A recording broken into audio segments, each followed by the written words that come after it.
morning. Thank you everyone for joining the Hong Kong Arts Administrators Association Cultural Leadership Summit 2020, Leveraging Technology for Growth.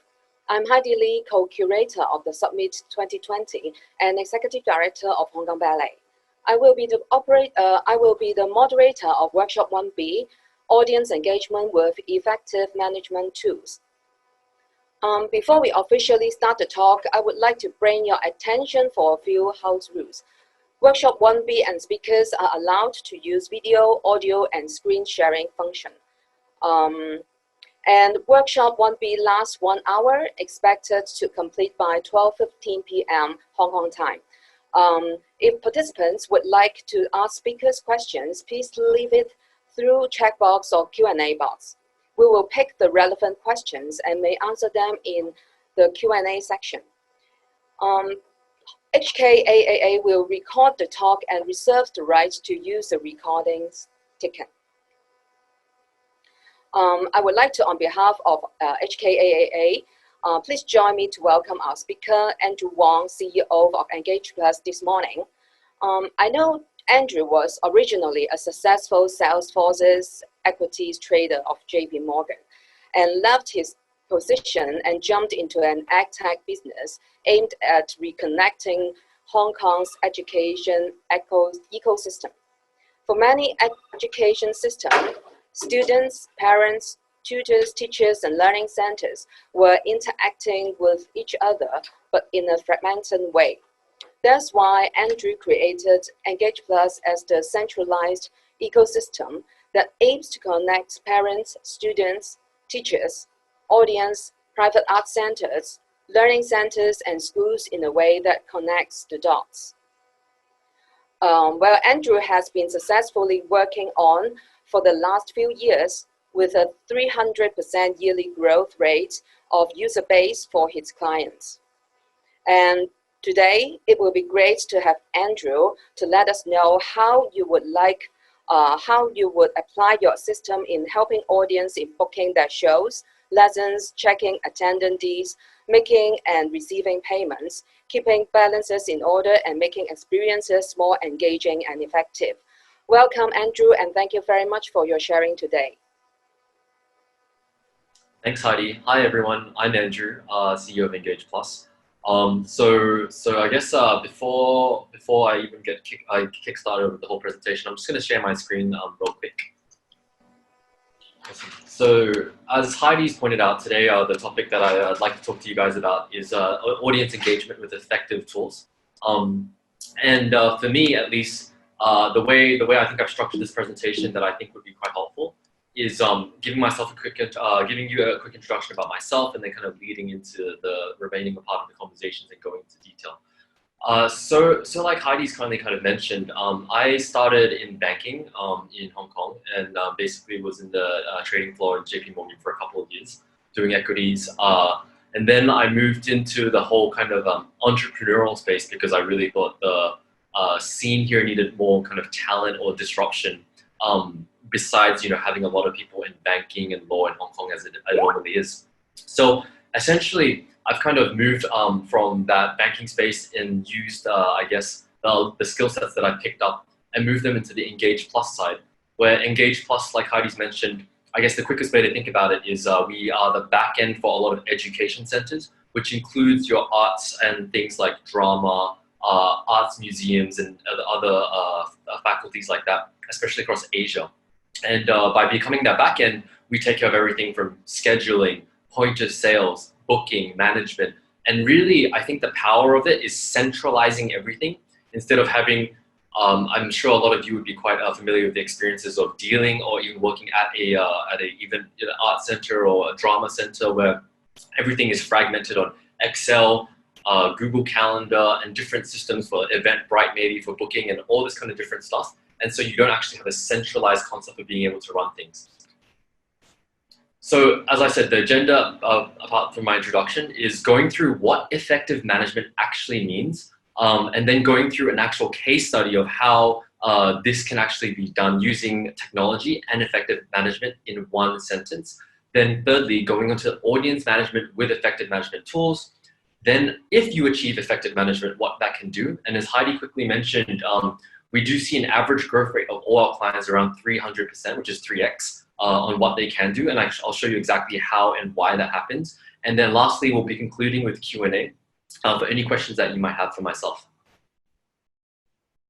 So this effective management for me, I think, is a quite simple concept. A lot of people keep on referring to as a KPI, which is a key performance indicator framework. And to even simplify that, I just think about it as a concept of minimizing input whilst you're able to maximize your output. So i.e., whether it be money, whether it be time, you need to have a framework in place for whatever you're maximizing. So for an example, it could be something like if you ran a budget project for a performance, then for the minimal amount of budget that you put in, the maximum output that you're actually looking for could be audience participation, or it could be something like audience ticket sales. So that depends on your framework, but it's very important to be extremely clear about what that framework should look like. So an example I would like to run through that I'm sure most of you can relate, and as well as what we actually do for different drama kind of centers here in Hong Kong, or even art studios. The typical journey I'd like to take everyone through is a drama play.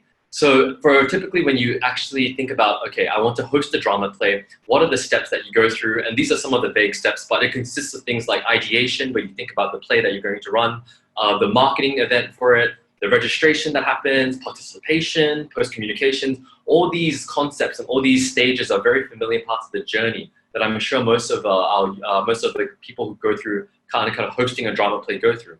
And so for our particular client, I want to give you an example of what they've done and how they were actually quite successful in hosting this in Hong Kong. As everyone knows, with this marketing concept, and if you don't know, this is a good kind of refresher course, it's a concept of a marketing funnel. So the marketing funnel works like this, where you first start with awareness, then followed by consideration, preference, purchase, loyalty, and advocacy. So awareness, and that's what I'll go through in a little bit of detail, is simply, to simplify it, you are telling everyone about what you guys do, and then the audience actually sees, okay, considers the product or the service you're offering, which in this case is the play. They're like, okay, I like this Shakespearean play that you're putting on. I will move on to the purchase. They purchase it, they attend the play. The loyalty is then the retention number. So each of this, like I mentioned before, has its own KPI framework, depending on how you measure it. But I feel a lot of the centers that we work with, whether it be drama or arts, a lot of them are quite lacking in numbers because they approach the problem subjectively as opposed to objectively, with actual numbers across each stage to maximize its ultimate result. So for the awareness stage, the concept's quite simple. Ultimately, you might want to automate the blast outs to consolidate registration links via email, via app, via social media. Most of you will be running ads and all these kind of things, either in newspapers, billboards, and whatnot. But the efficiency of it is actually consolidating that flow so that everyone comes to the same kind of funnel, if you will, in the consideration and preference part, which is registration. So what that could look like, especially with the software that we've developed, is something like where you could at least put a play on, and at the same time, you can automate that. So a lot of people run ads and they can't actually track what they're doing and when the ad's going to go out. But basically, by doing this and adding it in, you can pre-do the workload before you're actually sending out any reminders, notifications, and even just letting people know either your current kind of following or external following. So both of these are very tangible concepts that you can at least use technology to be able to streamline. To further that, what I mean also by a centralized database. So a lot of people, the databases are fragmented, which means that when they actually have to find, oh, who should I send this marketing material to? Is it new parents? Is it leads? Is it a different network? They find it extremely difficult to group all of them because currently the issue is everyone has contacts on decentralized databases, whether it be WhatsApp, email. They might get people through Facebook campaigns. They might get people through Instagram campaigns. And the problem is when you have too many different kind of mediums, then you start losing track of optimization to be able to consolidate and blast out efficient messages in one go. So the example I put here and with our center that we work with is once they enter the system, all the parents of the children who attended the play were immediately targeted. You could consolidate the message. And so for the sake of this example, I've written, please register and share whatever the link may be. And I'll show you that link and how it could look like later. And the automation is pre-running the scheduling of when this should be sent out. So even becoming more efficient becoming more efficient than this is just the basic level of what I'm describing right now. But once you get more efficient at it, you also want to look at heat maps of time distribution, which means that when your audience is, where your audience is most, I guess, recipient, most effective or most engaged with your content. So for this particular center, from memory, most of their parents are most active around 7 p.m. on weekdays, but you need to know that about your audience type when you're automating, simply so you can get higher efficiency frameworks in that KPI metric that I mentioned previously. Another way of doing it is also automating your posters. So in the system and the technology that we've done as a centralized platform is app posters can be pushed out automatically to the phones. This is very powerful because especially in today's day and age where everyone's on different social media platforms like WhatsApp and everything like that, it's important to be able to reach your audience via a dedicated app so that you can push out things like I mentioned previously, notifications, as well as posters, so that they can see, oh, we have a early bird special for today's play, or we have a certain discount, or even just the venue location and everything, instead of all this back and forth admin that needlessly needs to happen. So being able to control and automate everything from a centralized location is definitely the first step of efficiency in being able to kind of engage your audience efficiently. So going down this marketing funnel that I've written here, ultimately, it's also quite important to, like I said, streamline the user journey and optimize flow. So by the time they see your brand and they say, okay, I like this Shakespearean play, I've considered it, I've asked my friends and family, we think we want to purchase it. And this purchase form is very similar to what you guys would call registration, where the actual person is checking out and wants seats to see at the theater the play that you're actually using. So for that, you want that definitely to be a same kind of, with technology, what you can do is have the same link across all your campaigns so the user journey is consolidated into one point. By doing so, you can capture not only registration, but similarly payment and client information at the same time, because of the way we've designed it is the onboarding happens at the client level. So the client onboards themselves, they choose the drama play that they want to attend. They're also making the payment here as well.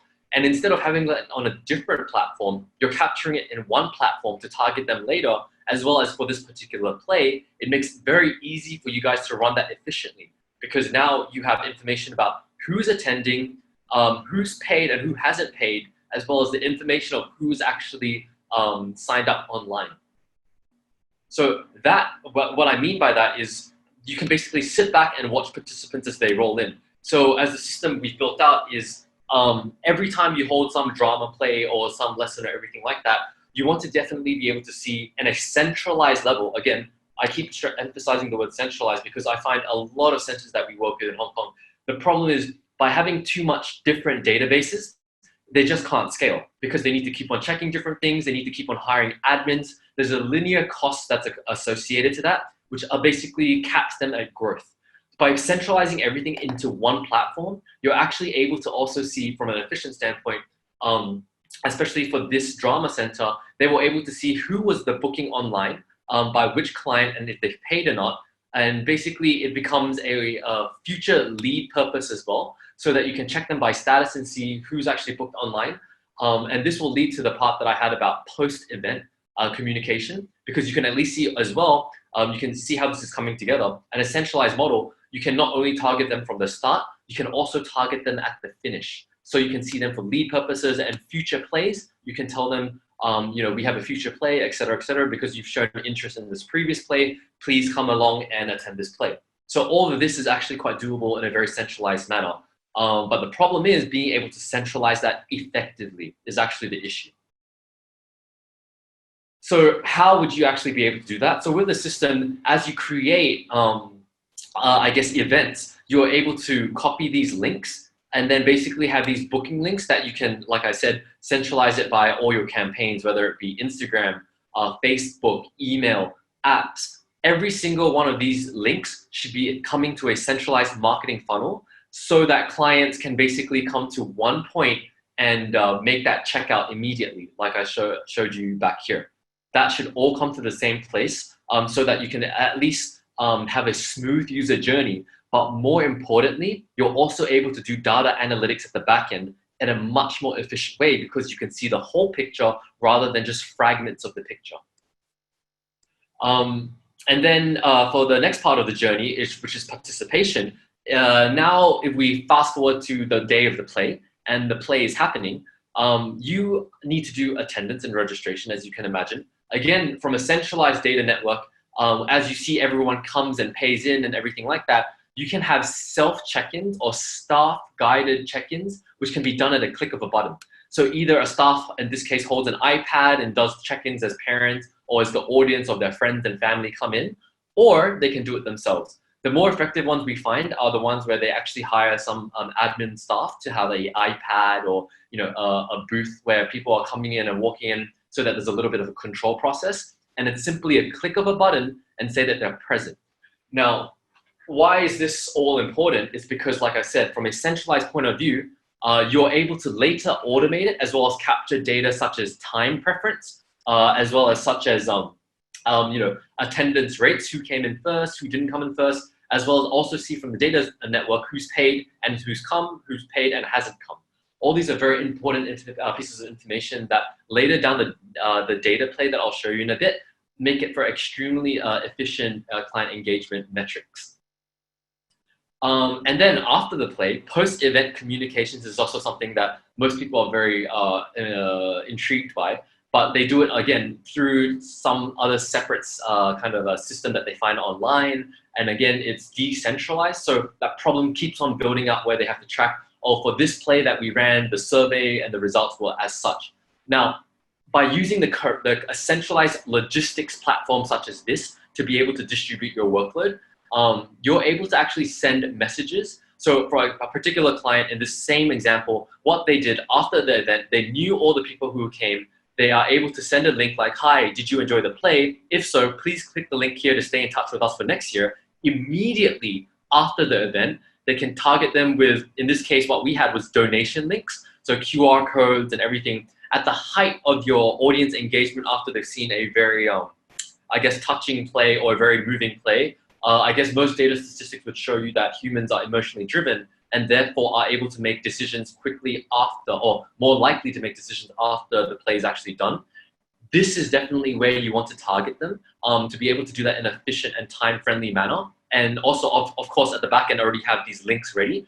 Send them all a message to either at a play level, at an aggregate level, so i.e. sending it to everyone who attended a play, or in this case, you can also send it to different groups of classes of plays. So there might be 4 plays in the one day. You might only want to send it to a certain demographic during that time frame. So it's dependent on how you want to structure that, but you definitely want the flexibility to be able to structure that properly.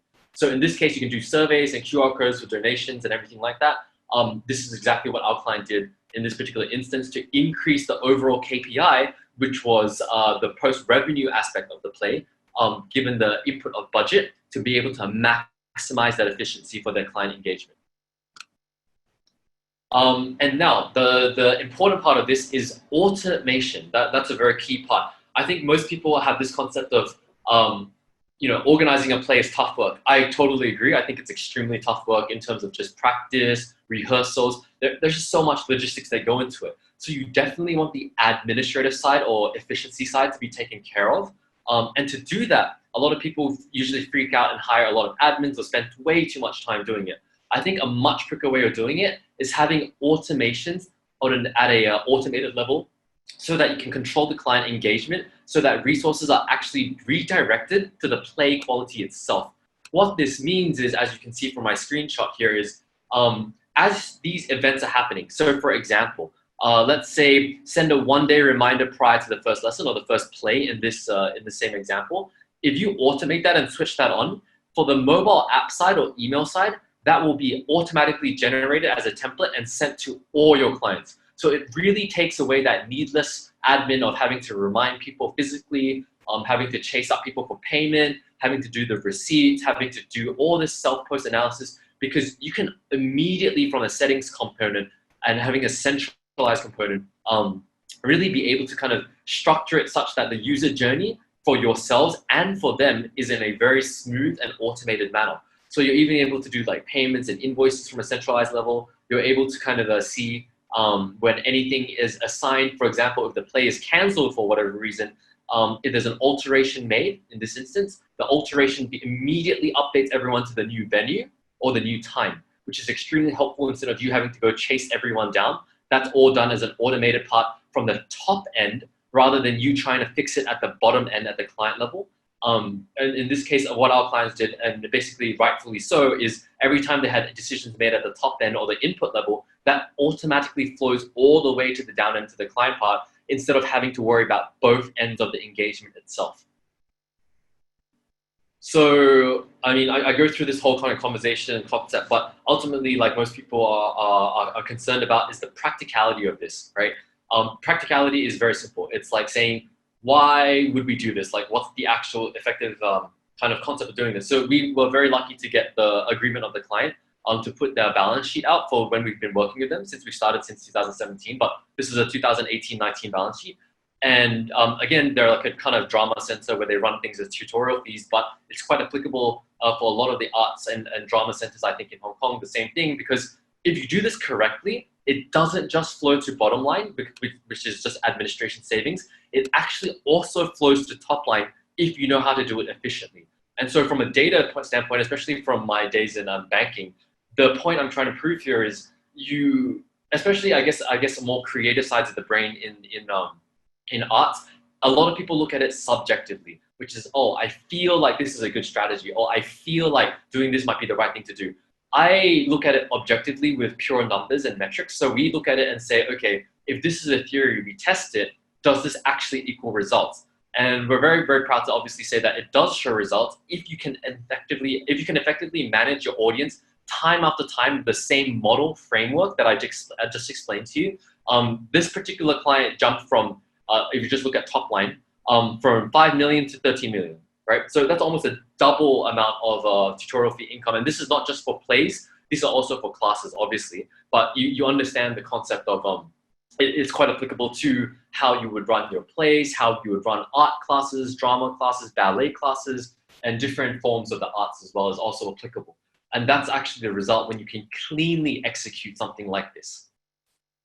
So from a numbers perspective, on average, if again doing this, because I think it's very important to know why we're doing this, is 40% on average increase in profits, and you're saving at least 15 hours a week in admin time, which is huge because what we found from our data is that the time that you're saving, most people just think of it as one level, which is, okay, I'll save some time and effort.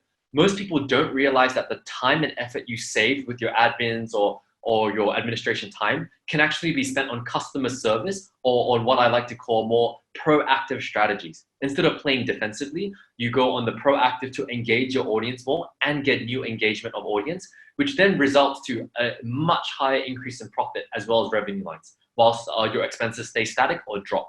I think that is an important factor that most people don't seem to remember, simply because they're too focused on just one level. But if you actually think about it, the time that your admin spends entering all this information or having to change emails and all this kind of stuff that we're in the 21st century and can be automated for, they can instead spend that time reaching out to more clients, reaching out for more retention, reaching out for different, I guess, joining even more kind of management roles to be able to guide and proactively, again, I stress the word proactively, to be able to grow that business metric or to be able to get, again, depending on the framework, increase the efficiency of that framework. So to summarize that quite quickly, I stressed around the apps and emails and all these kind of forms of marketing simply because you can push out posters, push notifications to phone are extremely important because in a day and age where we're kind of grounded by social media, getting your client's attention or getting the audience attention is extremely important. Therefore, I do recommend app ways to go, especially in today's environment, to be able to get their attention efficiently, and that also links to posters. Dynamic availabilities is something I'm going to talk about in a bit after this and why that is so important. Encouragement of sharing. Most centers or most kind of arts or most kind of, frameworks that are built around plays, they are built around a very informational model to just let people know as awareness. But what I also find very interesting working with different arts and drama centers here is if you build in sharing purposely into the model, what I mean by that as a very basic level could be something like invite a friend and get 1 ticket free. That is a very basic level of it, but that introduces a concept of what I call virality, which is like a viral loop spread, positive loop reinforcement loop spread of being able to get more people to come to your event or your play or your center. This often is neglected by a lot of people we work with, and we think is something that you need to build in, especially if you want effective audience management. So an example of that with the particular center that we work with is affiliate sharing model. So affiliate sharing models work like, let's say you have an event like Shakespeare to be held at one night. So besides your marketing efforts by your own team, what you also want to do is create affiliate links so that for every other kind of parent or person or your, what I like to call champion, who basically advertises or kind of talks about your event, if someone presses their link, they also get rewarded. So they have every incentive to share your event more and more, not just for the sake of it on social media, but simply also because in this instance, there's a financial incentive to drive that sharing. So in summary, it's basically you definitely want to build elements of sharing to increase client and audience engagement because you can reach a much, much larger network. But this has to be a model inside, has to be a thought out framework inside your model when you run your efficiency metrics. Another really cool thing is this sharing thing for art portfolios. So for some of our clients in the arts, especially actual arts, they like sharing their art portfolios of what they've drawn of the child. And they like sharing this on either social media and whatnot, which then again kind of creates this positive network effect and loop to get more client engagement in. That's also a very, very interesting concept that we'd like to kind of share. And like I said, for number 3, dynamic availabilities. One of my visions in doing this company, at least why I left banking to move into this, is simply because I think it's extremely inefficient in the model of how things are being run. So here's another evolution use case that I'd like to propose to everyone. You are running a drama center, for example, and out of the 7 spots you have for a play, 5 regular children have attended, or 5 regular audiences have already registered, and there's always 2 out of 7 spots free. So you have 2 tickets basically free. What I kind of envisage in an evolution use case, simply through the EngagePlus software that I've developed, is streaming out dynamically live all these 2 out of 7 or 2 out of 10 free spots, so that into one place, so that audiences, whether it be their parents and children or their friends and family, can see the spare ticket and buy that spare ticket.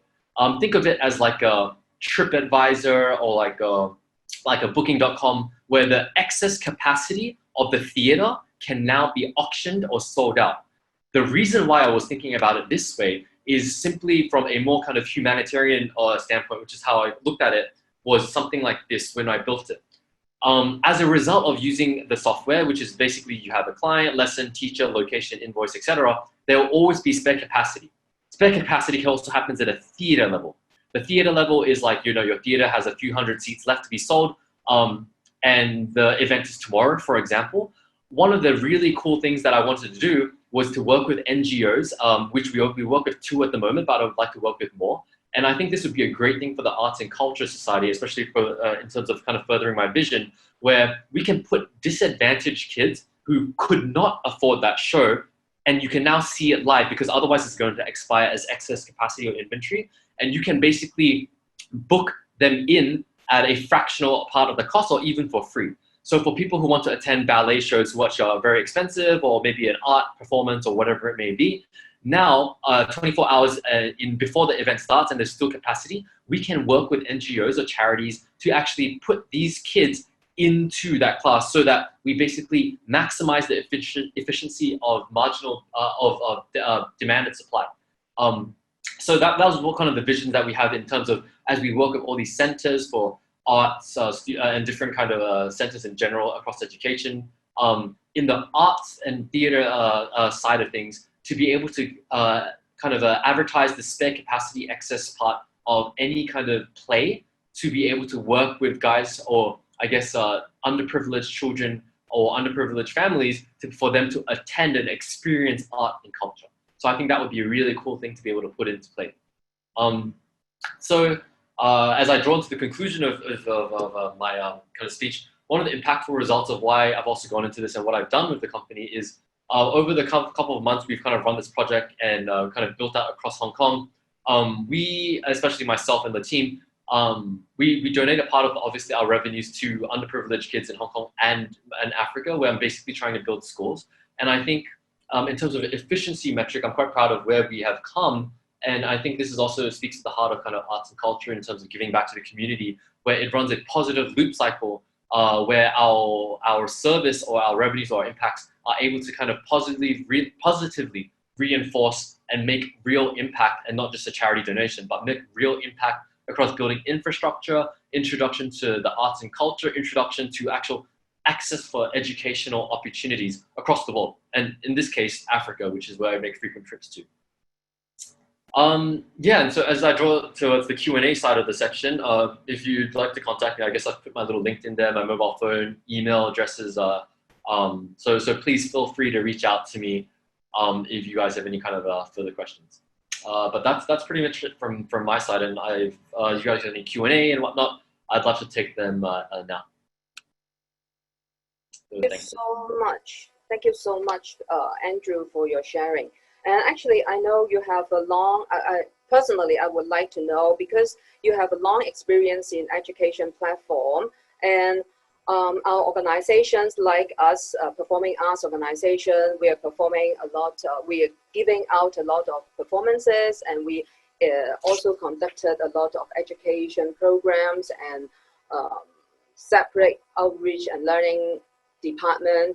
And we are planning quite a lot of online art teaching now. Can you share a bit more about how to make the online learning more unique and impressive? Sure. Okay, a great question. Thanks, Heidi. There's two ways of doing it that we've seen that have almost become an industry standard.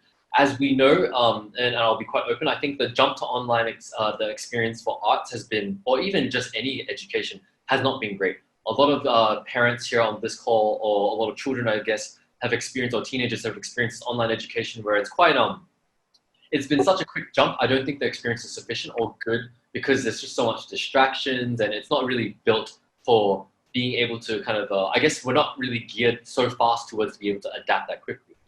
So to answer that question, what I find that has been quite helpful that we've seen a lot of our clients do is work as a mixture of offline and online. What that means is, as a mixture of offline, some of our centers, for example, the Arts and Crafts Center I mentioned, send like Play-Doh or send offline physical material to their clients' houses. And then when they conduct the lesson, they're using the same stimulus or stimuli material in terms of conducting the lesson.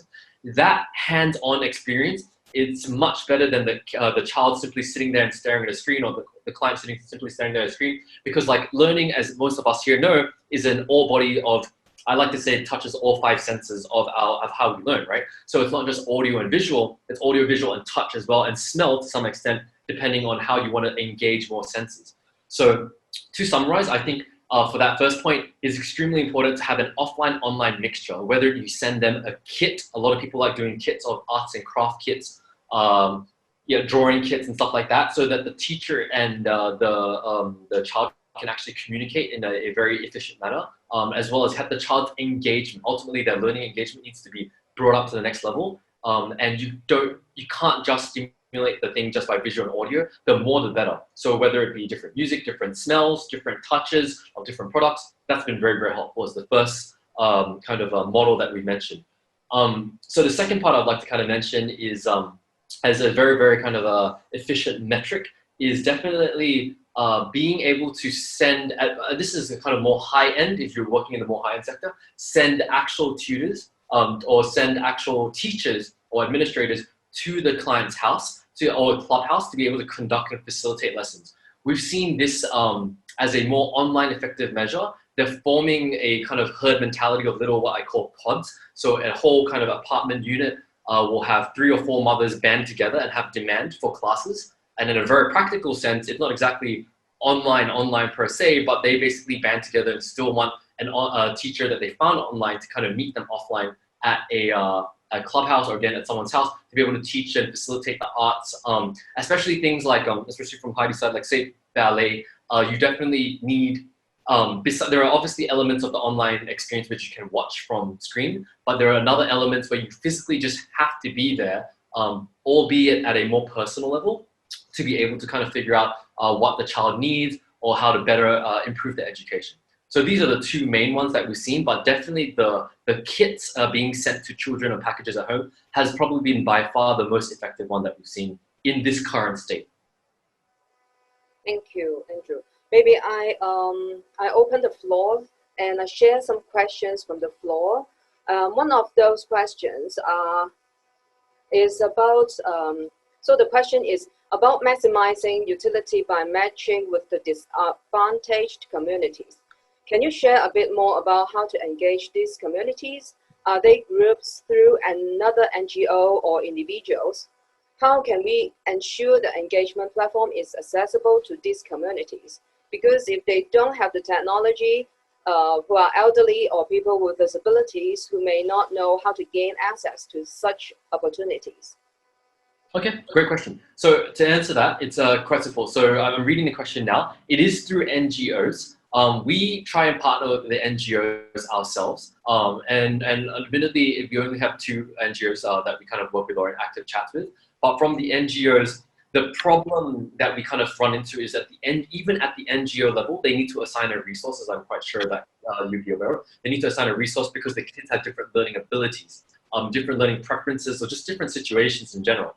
Match that situation against the open list where we can provide that open list of even for things ranging from ballet, from the arts, culture, to different educational opportunities in general, match and curate against that list to what that particular child preference would be. And we communicate with them because they can jump on our aggregated platform and see what's available within the expiry rate and then access these opportunities. So from their side, they see everything consolidated. Then once they see everything consolidated, they engage their own community because they're the champion of that community to find a experience to find something that is suitable for the correct child and place them in that experience. Right, thank you. So they don't Another question. Okay, the question is from Christine. She said, from my experience, quite a few of the folks coming from the traditional enterprise or art and culture sector are comparatively not tech savvy. Do you find challenges selling your platform to them? And how do you tackle and address the concerns using technology?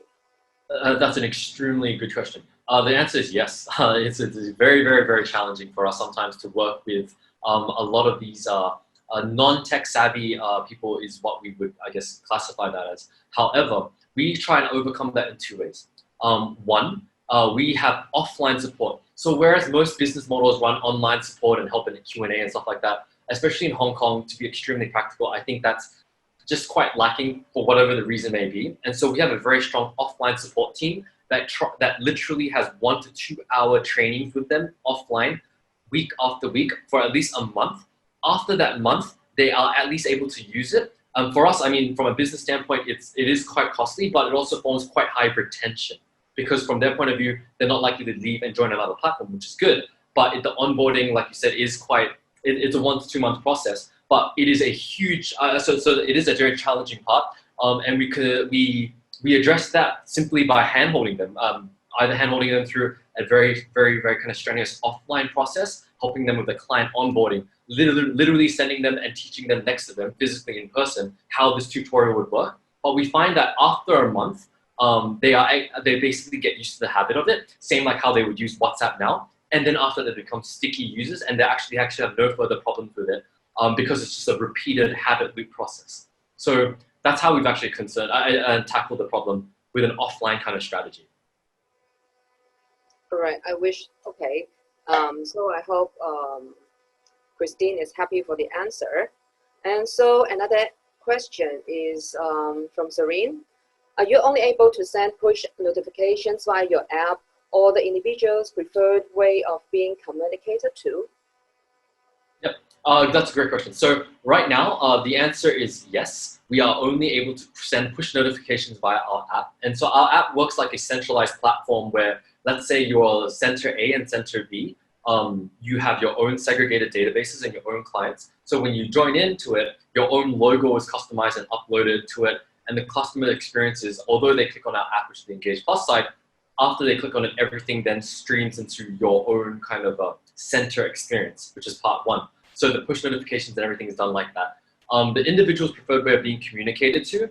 So to that, like, you know, there are different API or businesses that are coming out with, like, say, WhatsApp communication or Facebook and stuff like that. It doesn't adjust for their preferred way of communication, if that's what you're getting at. But it does either via email or via app at this point in time. Though, yes, ideally speaking, you would want to, at a much higher advanced level, be able to curate when the individual is most effective and which medium of communication that they're most engaged with. Those would be definitely ideal ones, but that's, I guess for us at least, it's a far cry way of a development. Okay. And another question.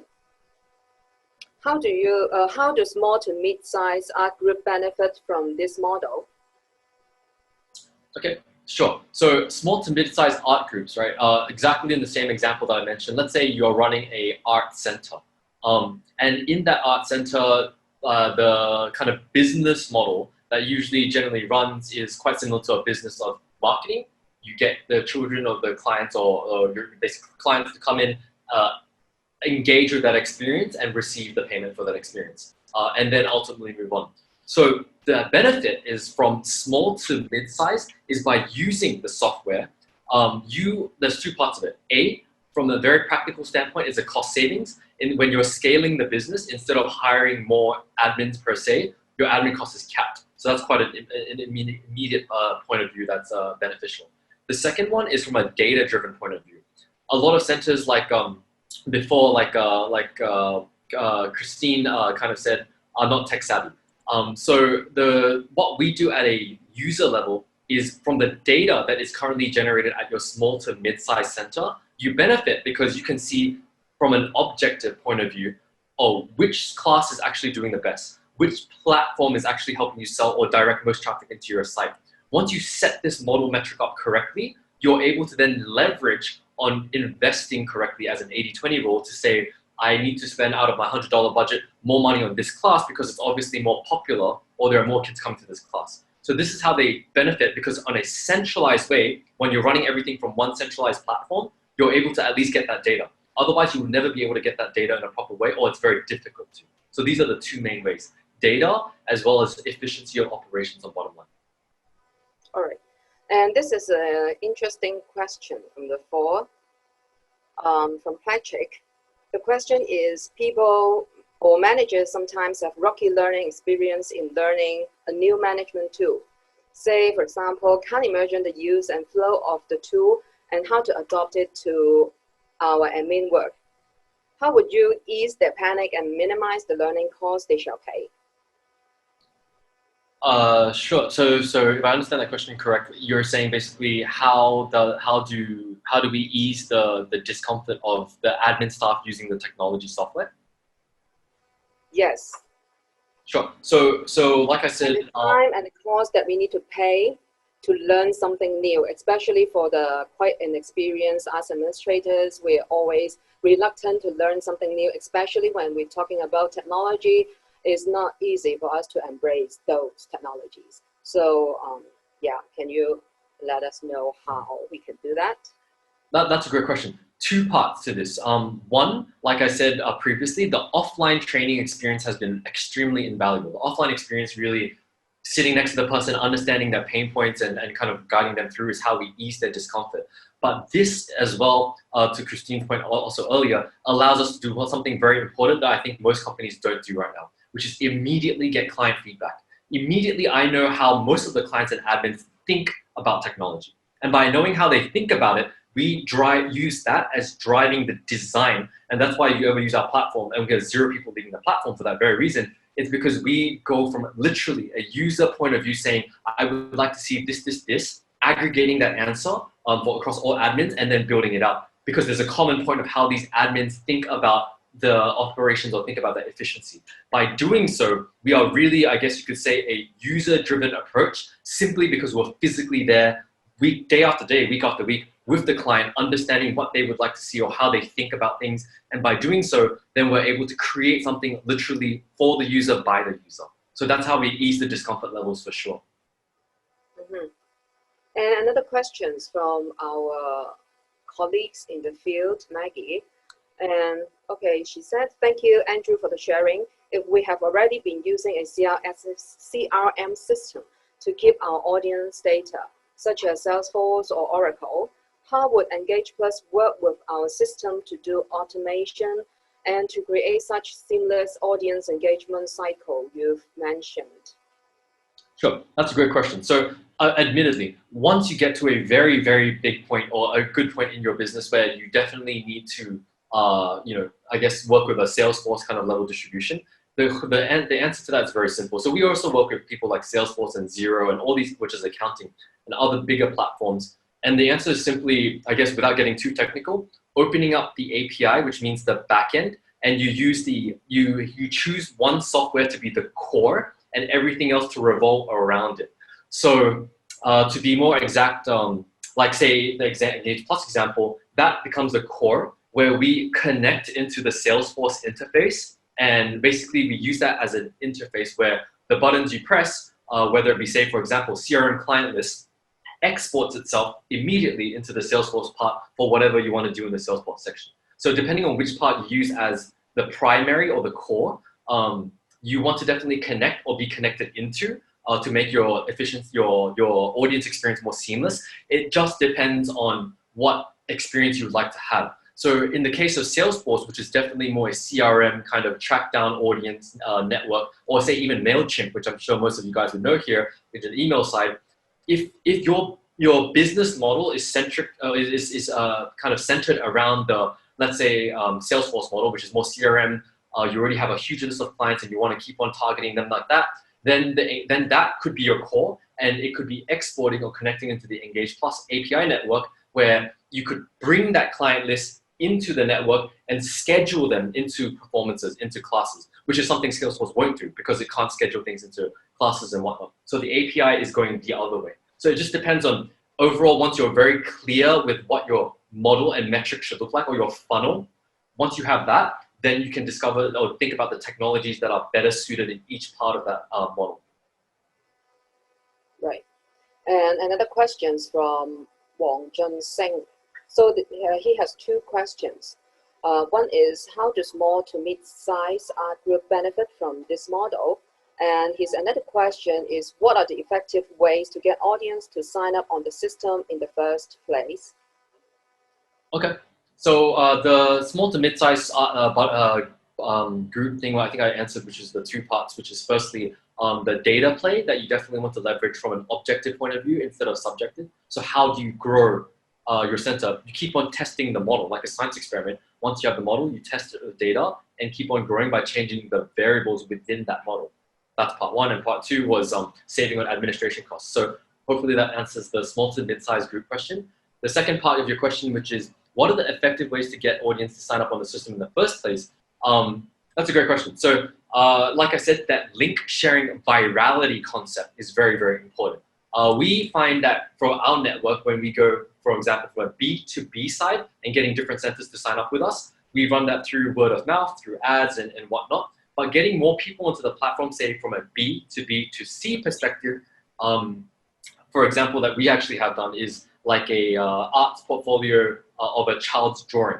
So once we empower up the art center to be able to share that drawing that child has done into a more social network setting, anyone who presses on that drawing gets redirected into our client, which is that business part, and then they enter the ecosystem immediately because they see it, they're intrigued by it, then the traffic is redirected either into your native website ecosystem, or they want to attend a class with you, for example, or a play or a theater, and by clicking that, they have to sign up and register, which then puts them into the ecosystem, and then bam, they join your entire database, and the centralization process kicks kicks off.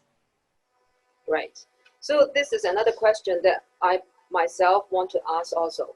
How to ensure online educational programs are interactive enough to sustain participation and interest, as well as effective communications, not only between the lecturer and participants, but among participants?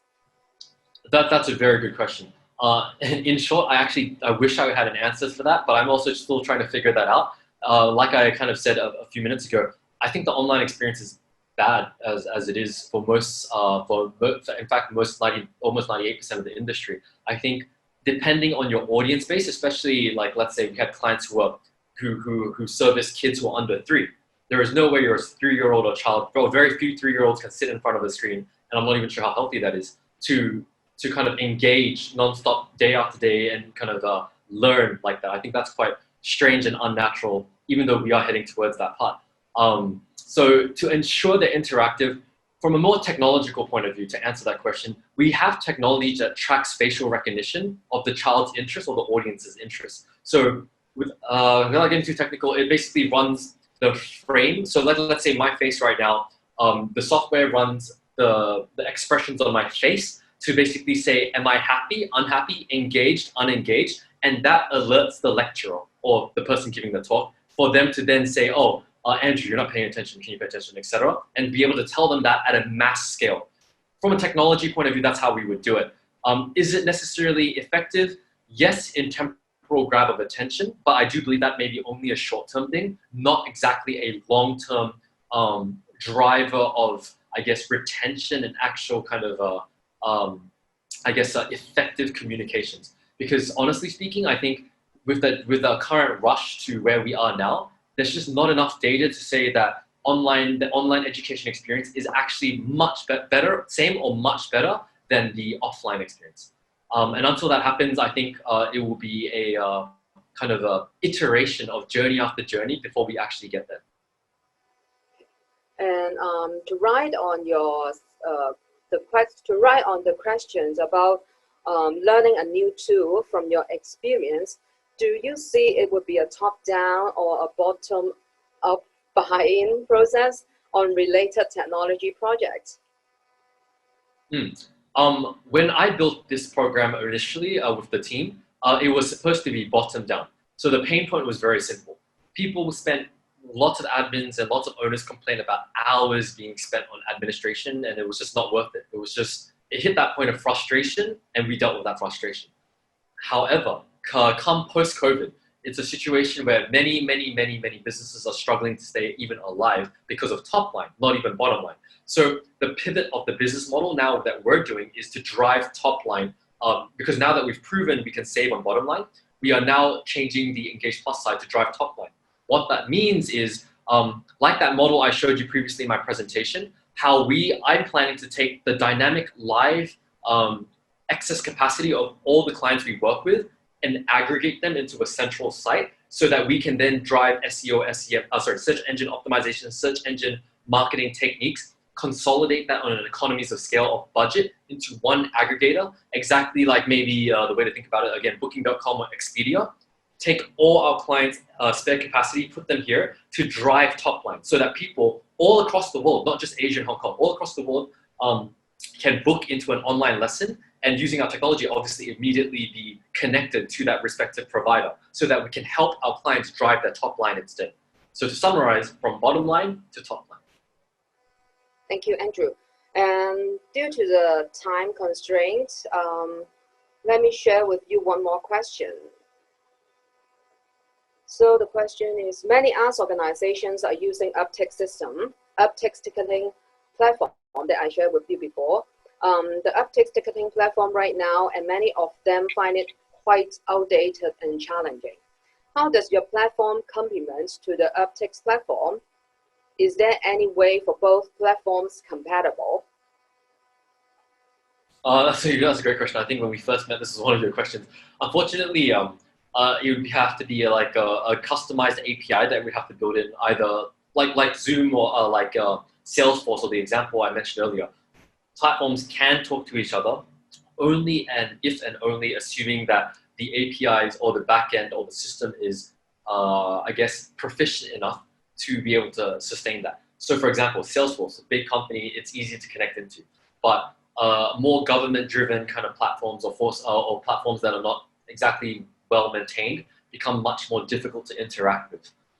So to answer that question, unfortunately, I do know that from a ticketing standpoint, or it's quite a commonly used one, but it's not something that we can kind of easily address for at this current point in time until there's a shift in mentality, either driven from a top-down government approach, or the whole industry agrees that a new standard, exactly like how Zoom became the new standard, the whole industry and the art side agree that this platform or whatever it is, it might not necessarily be our platform, but another platform that comes out specifically to address with everything and update the user interface, the user experience, this might be the new standard instead. I think that is more likely to be the solution and a much better solution driven by a privatized arm to answer your question.